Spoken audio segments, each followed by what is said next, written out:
You come back with scrapes and bruises because somebody swung you around too hard, or you fell off the swing, or you burned a leg on the hot sliding board, or your shorts, Exactly. the The hot metal sliding board that was all rusted on the side. So you were definitely getting tetanus. You fell off the monkey bars onto the concrete or asphalt, right? Exactly. Or what was that thing you swung around and oh my gosh! Or how about the seesaw and your friend would jump off and you would slam to the... Welcome to Spark Me, a podcast for women who know life is just getting interesting. Each week, we spark great conversations, share lived experiences, real resources, and tap into the collective wisdom that comes from learning together. If you're looking for connection, not perfection, fresh ideas, and a community where you truly belong, then pull up a chair. You're in the right place. Welcome to Spark Me. To the ground. Well, hello, Michelle. So great to see you. Hey, Liz. Great to see you too. It's always Happy summer. Thank you. Summer continues. Yes, summer continues. Yes. Summer chronicles. Right? That's good.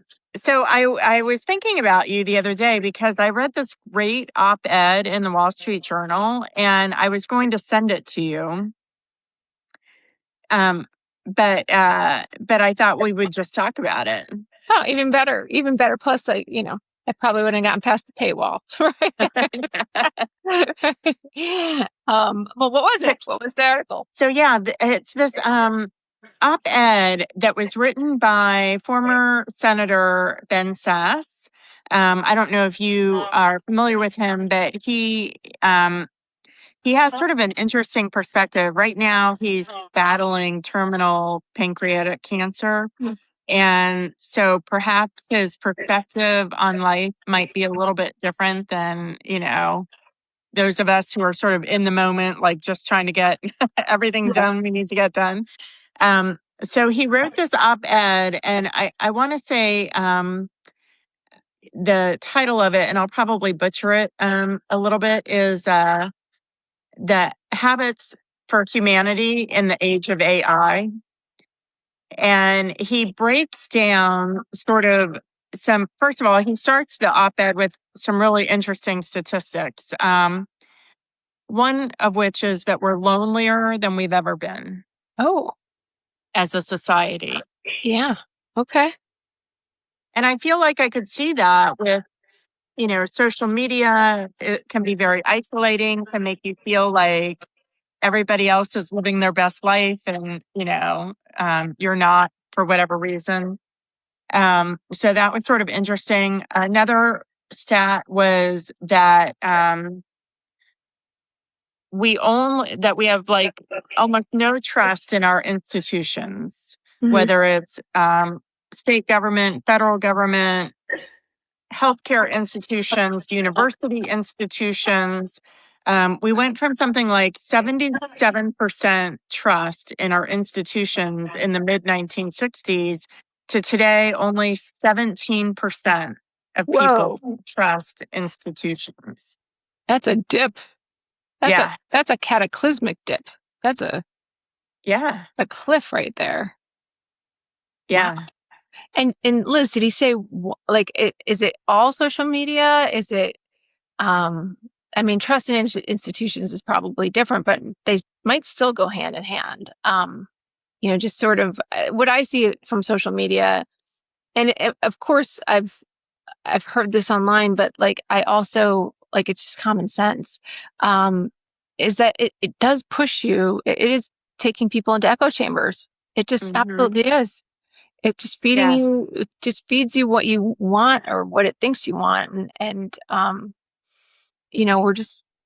we're being more and more divided by it. Totally. In fact, it's interesting because I saw something recently where two federal senators, one is a Democrat, one is a Republican, are actually coming together to raise money and campaign together. And I was like, oh, that strikes me as being a great thing, right? You get like bipartisan, working together. And so it had like, I don't know, 600 comments on the article on Facebook. And so I read through it and everybody was like, well, then he's not really a Democrat and he's not really a Republican. And how could they work together?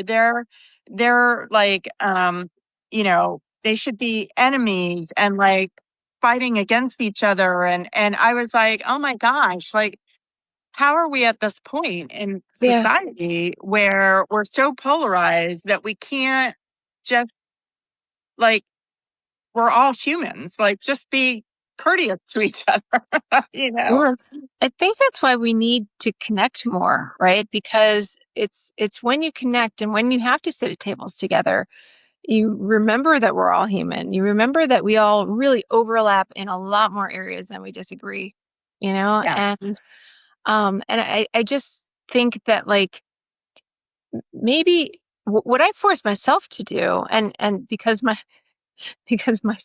feed doesn't even come up with politics at all. It's like That's good. That's it's a just good thing. I don't know if it's a good thing to have nothing. It's just it's just the universe, entertainment, and architecture.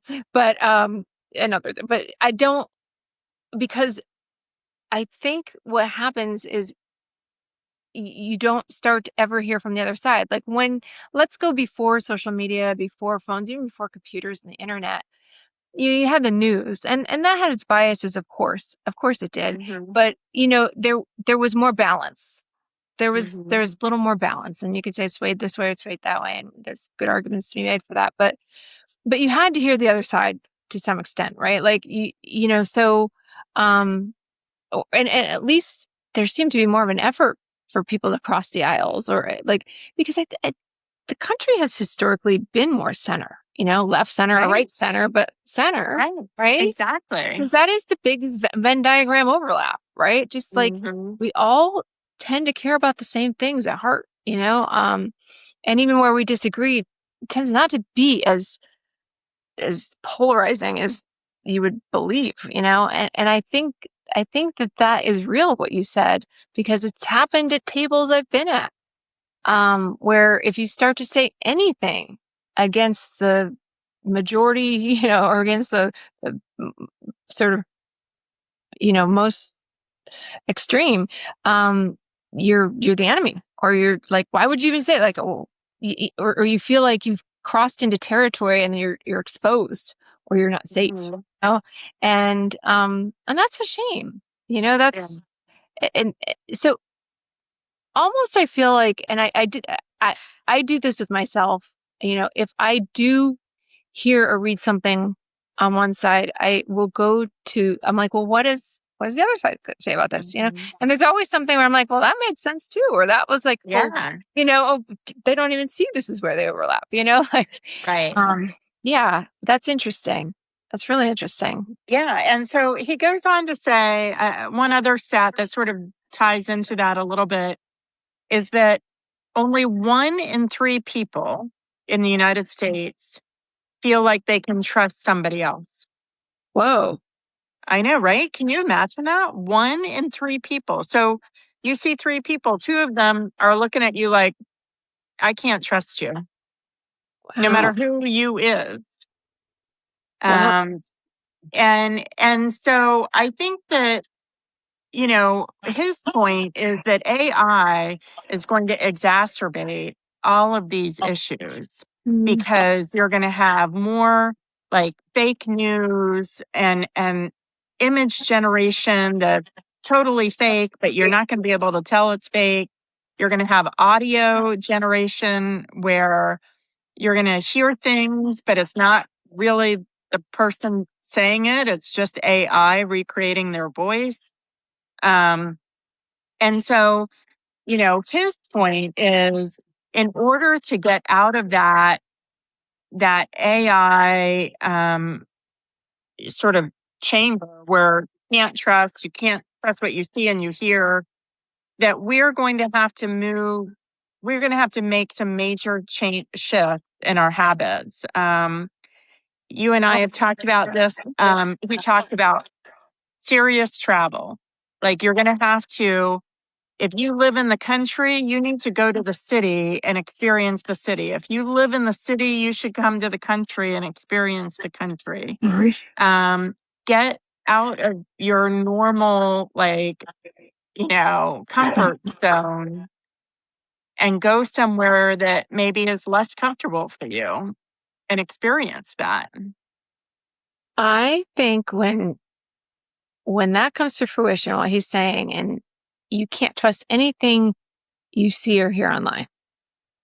I think that's where, and I don't know, but my guess would be that connection and real life experience and one-on-one and being together becomes, and authenticity becomes the currency of the future, because that's the only way you know for sure.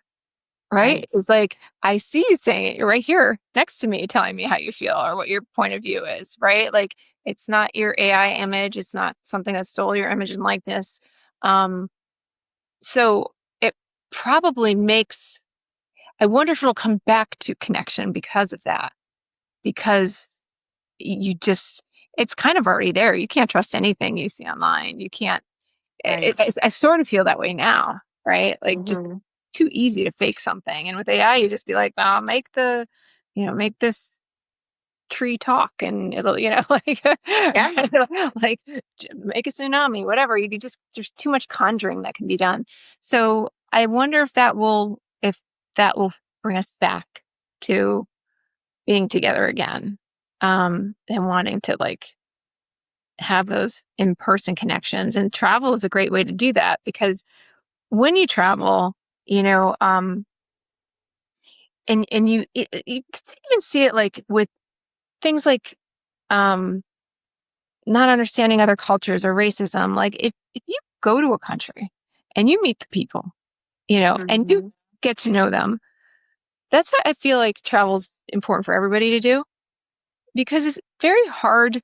It's only something you don't know or you don't understand, or like you haven't experienced, like once you go somewhere and you meet people, and again you realize that we may look different, we may not have the same language, but we're human and we have the same deep needs and wants, and we're generally all good people who want to take care of each other, want our families to be safe, our kids to do well, our friends to everybody to thrive.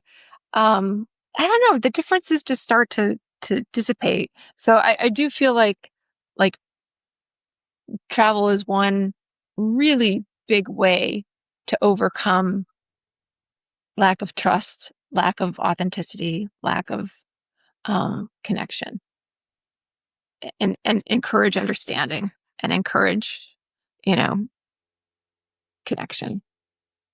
Absolutely. I mean, I think that it also, I think I remember when I left DC and I moved to Pennsylvania, and I live in a small town in Pennsylvania. And I remember my sister saying, it's a wonderful place to live, but you need to go away every so often to get perspective. And I think that happens, like DC, by the way, is just a big, small town. Like, they think they're the center of the universe. I lived there. I thought I was the center of the universe. I mean, that is the nature of it. But at the end of the day, it's just a small town. And I think every town is like that. And if you step away from being that big fish, small fish in whatever fishbowl you're in, and go see how another country, another state, another city is doing it, I just think it brings perspective to everything. It does. And it also opens up that idea of exploration and adventure and like living real life, things that like I think, we're in a loneliness epidemic, and I think our kids are feeling it, like, because there's this like artificial connection happening online, and it's just not real. And we are social creatures, and we need real connection. We need to interact with people. And I was just listening to a podcast that sort of echoed um, some of the information that Book The Anxious Generation, and also seems to echo what this guy is saying about social media, the gentleman from the article you're talking about, the senator, that like we are we're losing that sort of sense of being out in the world with each other and connection. And in this podcast, the guy was saying, and he's in the mental health world, and he helps young adults with transitions. And there's a lot of young adults who are really struggling to transition to adulthood, and the phone is a part of that problem. They also went COVID and all those things, but like he mentioned parents in our generation, Liz, is like, go to the park and play, and you were just sent off to the park. The park might be a few blocks away. You come back with scrapes and bruises because somebody was swinging around too hard, or you fell off the swing, or you burned a leg on the hot sliding board. Your shorts, Exactly. the hot metal sliding board. sliding board that was all rusted on the side. So you were definitely getting tetanus. You fell off the monkey bars onto the concrete or asphalt, right? Exactly. Or what was that thing you swung around and oh my gosh! Or how about the seesaw, and your friend would jump off and you would slam to the ground. You come home with your injuries from the day, and but like having had the best time, and he juxtaposed that with now like parents are playing with their kids at the playground. They take them there, they watch them there, they play with them there, like, and there's and that they're almost ostracized or made to feel like bad parents if they don't do that, right? Yeah. And I'm sure there's lots of reasons for that flip that um cultural phenomena that somebody could do some. I'm trying to think of the word, not archaeology, not sociology or whatever. Anthropology. Yeah, there's a word. But we could study that. I'm sure they'll study it and figure out why it flipped. But we could wax poetic about it, but it flipped. And so and he said, much like the anxious generation, that like now parents are so protective of their kids out in the real world, where they should be letting go more and letting them explore and letting them form relationships and with other kids, and have healthier bonds and more adventure. And they're not being diligent enough online, and it's really, by the way, very, very difficult to be diligent online because all of these companies are getting ahead of parents, right? And trying to keep the kids and the eyeballs on the money and the attention and the dopamine and everything going. But the predators have also figured out that's where the kids are, and like it is far more dangerous inside that phone than outside that door. Yeah. And that was sort of the message of both of these different places. And I think also connects to that article you're talking about. It's like, we need to be outside. We need to be doing things out in the real world. And to that, and to the idea of travel and adventure, I'm really excited about a guest we have coming up, in the not too distant future, who is, and we'll talk much more about it in the episode, but who, like, one of her passions led to getting people into the outdoors and like really wonderful experiences in the outdoors, and that she continues to create. But she was one of the founders of Under Canvas, which, if you don't know it, go look it up. Her name's Sarah Jusek, and what an incredible organization that is. And my sister actually and her family just got back from an Under Canvas adventure and could not rave enough about it. They have now formed memories that are like emblazoned in their brains forever. They just all just were, to a person, raving about it because it connects you to the earth, to the stars, to the universe, to back to the earth, like. And I think that's what we need. That sense of like adventure and awe and wonder, and that's out there. Right? And I think we're missing it. I can't wait for that episode. I mean, that's going to be fascinating. I can't wait to meet her. So, Yeah. so that'll be terrific. Um, the other thing that he talks about, and I think this goes to what you were talking about with the anxious generation, and you actually wrote a piece on this, but he talks about taking a tech sabbath. So you know how like some religions, they don't use any electricity or on the Sabbath or whatever. And he recommends that you put your phone in a drawer like 1 or 2 days a week. Love it. And I have done that sporadically, like not consistently at all. I have to say it's the most initially terrifying thing, Oh yeah. right? I got Not sweaty having when you said it. I'm like, oh, really? Oh, I don't know about that. Like, ooh, in a drawer for a I day? know. But that's initially it's terrifying, but then it's the most freeing thing. And I just feel like, I mean, that's honestly, I started to do it when I want to really focus in on a book and read, because what happens is if that phone is sitting next to me, I'm not fully focused on that book. hmm I'm reading it, and then I take a break and I look at my phone, and then 15 minutes later, after I've you know like wasted doom scrolling whatever that came up on my phone, I get back to the book. Whereas if I put that phone in a different room, a different, if it's upstairs and I'm downstairs, there's just something freeing about that. Well, Liz, to that point, and I need to get better at that because, I mean, it's crazy how you can doom scroll and an hour goes by in a second. And Mm-hmm. what have you really done? What have you really learned? You're like, oh, I'm learning something. No, you learned 2 minutes of something that you'll never follow up on. Right. But my younger son just went away for 2 weeks. It's called Global Leadership Adventures. And he went to a global health initiatives program down in the Dominican Republic where they go to health clinics in these different communities and they help the doctors and the nurses, um, you know, with their patients, and they learn about blood pressure and they learn about like healthcare, how it's different in other countries, and they get to see like life is different on the other side.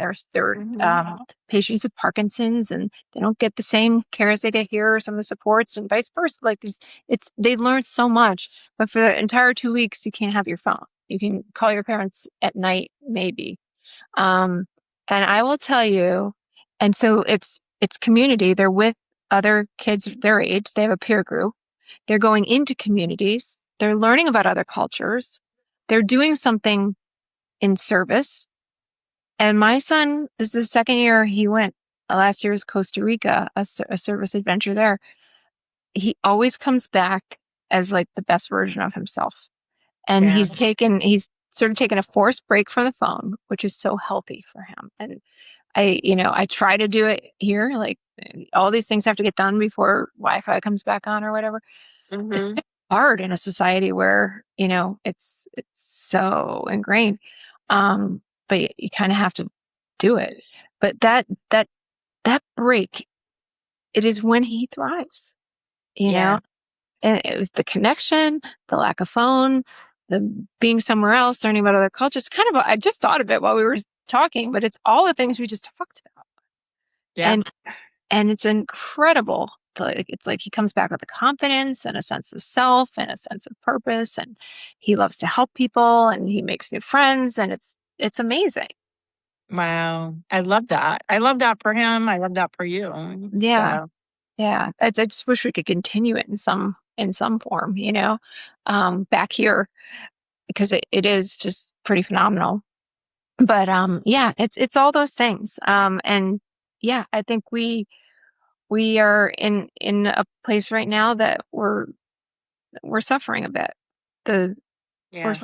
there's some suffering over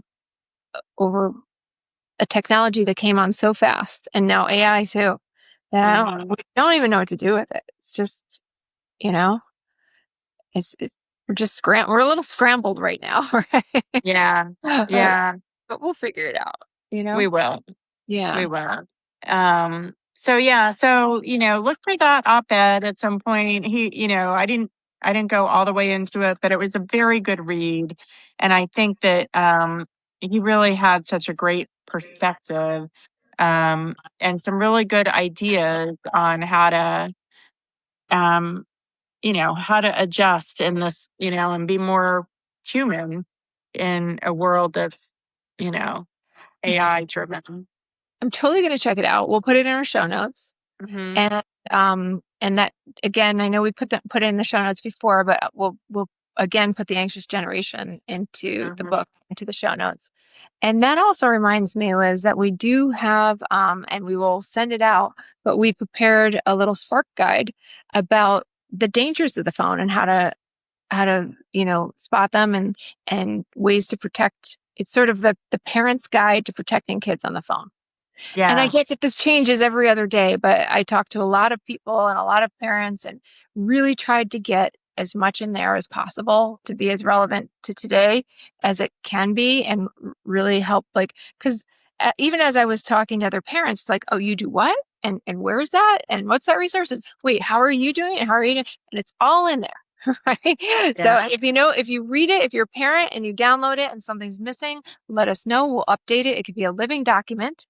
And we'll just try to keep it as up to speed as possible until AI makes it impossible.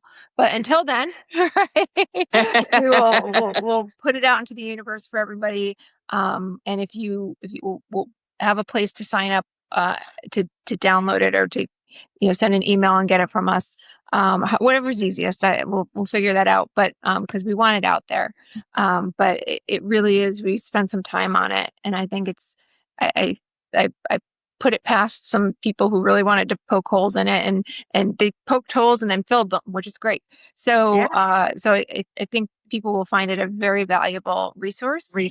Yeah. And so that'll also link to how to get that will be in the show notes. And I really hope any parents out there, anybody who just wants to know how to protect a phone or protect your home and your kids, we'll give that a read and help contribute to helping us make it better. If anything's outdated, let me know. Because it's really important.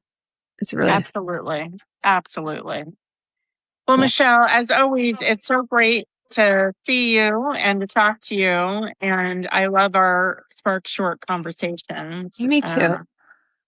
Always awesome. I got a lot out of this one. I hope everybody listening did, and we left them with a few nuggets to savor or to help. But yeah, it was great, Liz. Always awesome to see you. Have a great week, and we'll be talking to you next week. Talk to you next week. Okay. Bye.